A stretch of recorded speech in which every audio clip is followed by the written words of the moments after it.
Okay, we just premiered our must-add running back waiver wire video of the week, and I'm not going to lie, that video was recorded as soon as the games ended on Sunday. So sadly, we did not get to include the news. Derrick Henry, season-ending injury. Looks like it's that bad. It looks like the running back one for everybody this year is down, and you have to go through and try to find a replacement level option, and it's going to be hard to do so. Now, of course, we already go through and we talked about some running backs that were not in Tennessee on that waiver wire video. We're not going to be discussing players like Carlos Hyde, Boston Scott. Y'all can pull up that waiver wire video if you want to check that out. Instead, we need to go and we need to look at the running backs in Tennessee, try to figure out what's going on here. But before we dive into anything, I really want to go over and just talk about how crazy this season has been with injuries. And I will also say, I wasn't drafting Derrick Henry based on the workload that he has had. He had 800 plus touches coming into this season over the past 2 years. He was 27 years old. I mean, those two things were a recipe for disaster at the running back position. But I think if anybody comes out here and they tell you that this injury was predictable, even if I did that, they would be frauds. They would be lying to you. They'd be running victory laps when they shouldn't be. I was saying Derrick Henry was one of our top avoids at the running back position coming into the year, alongside Mike Davis and Myles Gaskin and Nick Chubb in the back end of the first round. Y'all know that. But I just have to sit here and I would say it on the record right now. We were wrong. Derrick Henry clearly was legit when he was playing. He was getting 30 touches a game. But that's it. Let's go in and let's look under the hood at the running backs that were going at the top of drafts this season. Let's just recap this because it's unbelievable. Running back 1, Christian McCaffrey. You've gotten like solid 2 games out of him. Dalvin Cook, running back 2. Let's see exactly how many solid games you've gotten from Dalvin Cook. Obviously, he's been in and out of Minnesota with injuries on his own right. And I mean, with Dalvin Cook, you're expecting him to be fantastic going forward. But still, I mean, at the end of the day, Dalvin Cook's the running back, 17 points per game. He's had 2 games over 20 fantasy points. And then our next running back 3, Kamara. I mean, Kamara's been all right. Then Derrick Henry, running back 4. Derrick Henry out for the season, it looks like. Ezekiel Elliott, he's been all right. Aaron Jones, all right. Saquon Barkley. I mean, you've gotten 2 solid weeks out of Barkley. Then you have Eckler. Then you have Nick Chubb. Nick Chubb, knee injury on his own right. A little later on, Antonio Gibson obviously flamed out. I mean, blame it on the injury, blame it on whatever the hell you want to. Antonio Gibson, straight up bum. Clyde Edwards-Helaire. I mean, obviously, Clyde Edwards-Helaire with the injury, but he didn't look that great before it. David Montgomery with his own injury. Chris Carson with his. Miles Sanders with his. Josh Jacobs with his. This has been a devastating year for anybody drafting running backs early. I mean, I honestly kind of like the fact that we were taking Devontae Adams in the first round. Get off the damn COVID list. But nonetheless, let's go in. Let's actually look at what we have in Tennessee at the running back position right now. Let's talk about some obvious replacements. But before we do that, go down there, drop a like on this video if you have not already. Subscribe to the channel. And most importantly, if you want to join the flock, you want a Fantasy Flock Network hat, we're not going to be giving away a free hat on this video because it's a live stream. I'm streaming this right now and don't have time to pull up the last video. Can't make the edits on it. But regardless, go over to Patreon. Join the flock on Patreon where you get our updated rest of season rankings. Those should be updated tomorrow. They're updated every single week. You get our dynasty rankings. You get our draft guides when they come out every year. Our dynasty rookie draft guide, which is over 100 plus pages in 2020, will probably only be better from here on out. And then also our regular fantasy football draft guide every single season. I mean, you get in our group chat, you get in dynasty leagues with us. You get everything. So go over there, join the flock on Patreon. You also get a podcast breaking down your fantasy team in depth. But let's go. Let's look at Derrick Henry. Let's look at the Tennessee Titans without Derrick Henry right now. Let's look at the running back depth chart that you currently have. They currently have Jeremy Mcnichols on this depth chart, which I know is the running back that a lot of people are going to be pointing to right now and saying that Mcnichols is going to be the player taking over. And now if you're pulling up this Jeremy Mcnichols profile, I'm not going to lie, back in that 2017 draft class, there was a lot of discussion, especially in dynasty leagues, of course, because you're looking at these rookies coming into the NFL. But there was a lot of discussion about Jeremy Mcnichols being a fine option. But, I mean, Jeremy Mcnichols was a running back that, I mean, if you don't know, he's played for about, I want to say 4 different NFL teams now, just like what you were looking at with someone like Mike Davis and why we were avoiding Mike Davis coming in to the fantasy drafts this season, as when you see those running backs bounce team to team, you kind of get a good idea that, okay, well, this player's a jag. I mean, if he was able to be on 4 NFL rosters and then he just got cut, moved to the practice squad, moved to a different team, I mean, that kind of tells us that the talent profile here is extremely limited. So it doesn't really matter what you thought about him coming into the 2017 draft class. But what you can look at him as that prospect is the fact that he had an adequate BMI at 31.6. We have shown historically that the BMI that you need to be a 3-down running back for an NFL team is actually going to be 30.0. So he's a little bit undersized, but at least the BMI is there. Very similar to someone like DeAndre Swift, where he only weighs 214 pounds, but he's 5'9". So he's a little bit of a stocky build. But what you really like to see with Jeremy Mcnichols is the fact that he comes out here and he has 11.2% of his team's college target share. Now, that is very impactful in looking at the role that he will have in the receiving game. I mean, even going to what we have had this season with Jeremy Mcnichols, I mean, obviously you have Derrick Henry as the straight up man in Tennessee. Yet at the same time, Jeremy Mcnichols has been able to get on the field. He's had 27 targets out of the backfield and 21 receptions. So I think now you're going to be seeing the snap rate drastically increase to a point where he's at least worthy of being at that flex consideration. A lot of people are going to have to play him at running back too, based on all the running back injuries that we just laid out. We forgot to even mention our guy, Kareem Hunt. So Jeremy Mcnichols 100% will have to be a pickup just based on what he could potentially give you as that low-end running back too on his receiving threat alone. Now, I know a lot of people in the premiere this morning on our waiver wire video, we're going Marlon Mack. Hey, talk about Marlon Mack. Marlon Mack's going to get traded. Okay, I know that from a fantasy football standpoint, it makes so much sense. If Marlon Mack got traded to the Tennessee Titans, life would be great. Everybody would be extremely excited. But riddle me this. The Indianapolis Colts are currently 3-5. The Jags are 1-6. The Texans are 1-7. They're currently 3 games back from the Tennessee Titans, who just lost Derrick Henry. So I think it's safe to say that if the Titans just lost Derrick Henry and the Indianapolis Colts are more healthy now than they've pretty much been all season, that the Colts are in play for this division. So why would they ever go through and move Marlon Mack to the Tennessee Titans? We have already talked about this at length, but the price point for an NFL team to trade away a running back, it is very low. It's not like the Tennessee Titans are going to be paying a first, second, or even a 3rd round pick to go out there and get Marlon Mack from the Indianapolis Colts. They would be offering a day 3 pick. I mean, you see this every single running back trade that happens mid-season through the NFL. It's always, it's a 4th, 5th round pick, depending on how many games he plays, yada, yada, yada, with some strings attached. No, it's that day 3 pick, which essentially you're just getting the contract off your books and you're just getting the player out of your locker room and you're just taking on another asset that's probably never going to be anything. There's no real incentive for the Indianapolis Colts to make that deal with the Tennessee Titans. Now, if the Indianapolis Colts were, say, maybe playing in a different division, maybe say that you had the Indianapolis Colts playing the AFC East and they were in the spot of the Miami Dolphins where they're 1-7, hell yes, they're trading Marlon Mack to the Tennessee Titans and they're just taking their 4th round pick and they're going to run to the bank with it. But the problem is there's just no incentive for Marlon Mack to get traded to Tennessee from the Indianapolis perspective. So I don't really want to assume that would happen at all. I mean, I would be very, very surprised if that would happen. And if we're going across the entire NFL and trying to figure out what running back could potentially get traded. So the Bills, nobody's getting moved. Let's just look at the bottom of these divisions because you kind of see that these bottom feeder teams, they will be willing to trade those veteran running backs at literally no cost whatsoever, as we just saw with the Houston Texans trading away Mark Ingram to the Baltimore Ravens this past week. So if we're going to be looking at the bottom of these divisions, it's funny to see the Chiefs at the bottom of the AFC West, but we're not even going to be discussing them. Let's just go over to the NFC real quick. I mean, you have Washington. Washington's not trading Antonio Gibson on a rookie contract. You have the New York Giants. They're not going to be trading Barkley. I think that goes without being said. You have the Seattle Seahawks. They can't trade Carson. Carson currently injured. You have the 49ers, who are still somewhat competitive. Maybe they play for a wild card. I mean, they are 3-4. You have the Lions that are 0-8.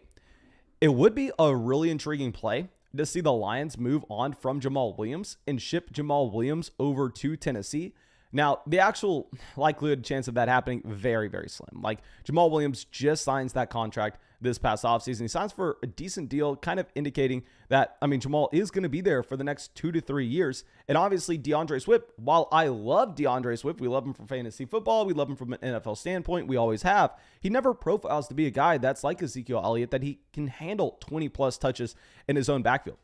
So really, I don't see that many intriguing trade candidates. If they could go make a play for Melvin Gordon, that would be fantastic. You know what? That would actually probably be the smartest. That would probably be the smartest move. Maybe I'm just getting a little too excited here, going, oh, well, Melvin Gordon, he's always been attached to Derrick Henry in just terms of the discourse about the player, because this is another running back that was drafted highly in that same type of period. In 2015, we remember Melvin Gordon had that breakout in 2016 when Derrick Henry was drafted. I guess Melvin Gordon would be the one intriguing player to see if he could get traded to Tennessee. That would be fantastic for everybody who owns Javonte Williams everywhere. But I don't think we can really rely on that. I think instead we need to go through and we need to try to figure out exactly what would happen elsewhere. What I really want to pull up right now is actually the report that we have on Darrynton Evans. Now, with Darrynton Evans, if you don't know who he is, he actually was drafted in the 3rd round back in 2020. We really have not seen him on the field so far because I'm unsure if you've heard this, but Derrick Henry was playing on his same roster. Now, with Darrynton Evans, he was placed on the IR earlier. And okay, so he was actually just placed on the IR. Okay, this is something that we needed to pull up for the video. I knew that he was placed on the IR coming into the season. I figured that he was about going to come back now. But, he actually was designated to return from the injured reserve on October 29th. And then you actually have later that same day, Titans placed running back Darrynton Evans on the injured reserve. So Darrynton Evans is done for this season. So really the only option that you're looking at right now in Tennessee, unless you really, really want to try to convince yourself that some of these other grinder running backs, unless you want a career blasting game, if you think that he is going to be an option, let's pull up him. Brian Hill is even on the IR. Let's pull up career blasting game. Not going to lie, I've never heard of this running back. Looks like he was a 2019 undrafted running back. He has an adequate BMI frame, 6 foot, 233 pounds. He was an okay pass catcher in college. Not really a super athletic running back. 4.55, 40-yard dash at his pro day. And what you really just need to see is the fact that this was an undrafted running back in the 2019 draft class. Really was not productive in college either at Vanderbilt. What makes a lot of sense, though, if you're looking at the frames of these two running backs, Jeremy Mcnichols, 5'9", 214 pounds, a great receiving running back out of the backfield. It looks like Kareem Blasingame is actually more so a grinder running back standing at 6 foot, 233 pounds. That isn't that great receiving running back. They're probably going to turn this into a running back by committee. Of course, you're never going to expect that all of a sudden they just hand that Derrick Henry workload to a different running back in that backfield. So maybe they just get a little more work over to the fullback. That's how he's been used so far in Tennessee. But, they really don't have any other options. Unless y'all see something right now, what is their other option than to kind of take this Kyle Juszczyk looking like player and kind of turn him into a running back by committee with Jeremy Mcnichols? I will definitely say Mcnichols is the player to make the bet on, because he could turn into a DeAndre Swift type player, not in that he is anything close to as talented, but that he is just driving so much of his fantasy value from what he is giving you in the receiving department. Okay, someone in the live chat saying Rojo. If the problem is the Buccaneers have no incentive to trade Ronald Jones. With Ronald Jones, he is adequate depth to that Buccaneers backfield with Leonard Fournette, who has dealt with injuries in the past. Now, Nick says Marlon Mack. We've already discussed Marlon Mack there. And then the Trent Fletcher band coming out says A.J. Brown to the moon. Let's talk about A.J. Brown. Let's talk about the impact for this overall offense. And, of course, I have to come out here and not to say there are just some things that I think it's impossible to know. We can sit here and we can speculate and we can try to figure out what exactly is going to happen. But one thing that I will say I have no idea on is how this injury is going to affect the passing game. Because you have seen that Tennessee historically over the past 2 seasons, when they've been at the very top of the NFL with their efficiency and their adjusted yards per pass attempt, that has been primarily built around the play action. that has been primarily built around the fact that they are so effective with running the ball with Derrick Henry that, I mean, they get so many stacked boxes that you very often see only one safety back, that you can have those massive A.J. Brown blow-up games like we saw this past week. Now, if that running threat is no longer there with Derrick Henry, what exactly does that mean for this Tennessee Titans passing offense? Because I can tell you that if this happened with any other running back on any other NFL team, and we went from all of a sudden seeing that running back just affect that franchise to maybe being a team that just say had a 50-50 run pass ratio, to now all of a sudden we're going to be expecting them to skew 65-35 from pass to run, I would be so excited for all the other wide receivers and for the quarterback in that scenario. But we have been wrong time and time and time again with this Tennessee Titans team in trying to just look at a macro scale and go, okay, well, this is what generally happens with NFL teams in scenarios X, Y, and Z. This is what we should expect to happen in Tennessee. I will say it's so hard to just take prior data with what you would have with an other NFL franchise and try to apply it with this Tennessee Titans situation, because they have been the definition, and I repeat, the definition of an outlier for about 3 seasons now, pretty much ever since they got Ryan Tannehill and you had the full-on blow-up from Derrick Henry. So, Caden says trading Madison could really help both teams. I think, trust me, I want to say that, and I want to get really excited, and I would rank Alexander Madison probably as a top 5 running back rest of season if he got traded to Tennessee. I'm that comfortable saying that Madison has that talent. But we can't necessarily view this as we're playing Madden. We can't view this as just fantasy football managers. Like, think about it. If Alexander Madison was on the trade block for a reasonable price, wouldn't the Baltimore Ravens have already traded for him? Like, there are so many other teams. Wouldn't the Carolina Panthers have already traded for him? There's so many other teams that have dealt with those running back injuries, and that Alexander Madison, yeah, he's not providing value right now to the Minnesota Vikings and what he is giving them with touches per game, but having that security blanket on the roster does provide them a lot of value, just in case if Dalvin Cook does miss a couple weeks, they're not missing a beat. They're able to just go out there and roll out Alexander Madison. They're not fantasy managers. They don't really care that Alexander Madison isn't getting touches over the past few weeks. They're just viewing it as their likelihood to win actual NFL games. So I know in theory, if we're just living in a perfect world, yeah, Alexander Madison getting shipped over, but Alexander Madison is a running back that was drafted as a compensatory pick in the 3rd round back in 2019. He's still on that rookie contract. He's not getting paid anything. If you're going to be looking at what the Minnesota Vikings would get for trading him over to Tennessee, it would be very, very little. Like we've already said, the established price on these running backs, I mean, is so damn low. The one running back that makes sense going to Tennessee out of everybody here, I'm not going to lie, that one running back is Melvin Gordon. Melvin Gordon is on the veteran contract where you could see the Denver Broncos wanting to move that off. And at the same time, Melvin Gordon has no future in Denver after 2022. And that would, I mean, not necessarily take away too much from the offense, as we have seen those flashes from Javonte Williams where he could expand his role as the 3-down bell cow. So I know this kind of sounds counterintuitive, but I would assume that it would be more likely for Melvin Gordon, that veteran running back, to get moved than the running back in Alexander Madison, who's not getting paid anything on the Minnesota Vikings. You're not going to expect a massive return for either player. James says Samaje Perine, I don't know. Please let me know what y'all think in the comment section. I think that right now what you have to do is you have to make the bet on Jeremy Mcnichols with realistic expectations that you're most likely not getting another running back traded to this Tennessee Titans team. You're most likely going to get a couple players signed that we probably haven't heard of, just JAG level options to bolster the running back depth. We should expect Jeremy Mcnichols to play in a running back by committee, but Mcnichols will see the majority of the value, especially in the passing game. You'd imagine that he probably gets up to about 4 or 5 targets a game if he's going to be able to see a 60+% snap rate for this Tennessee Titans, which honestly, he probably should be able to get that many snaps in this offense just based on the fact that they really have nobody else here. But it's not going to be like Jeremy Mcnichols steps in that same role for Derrick Henry. He's going to carve out his own role. He'll probably be a low-end running back 2, but a low-end running back 2 is extremely valuable in fantasy right now whenever you have all these running back injuries across the entire NFL. So yeah, go pick up Jeremy Mcnichols.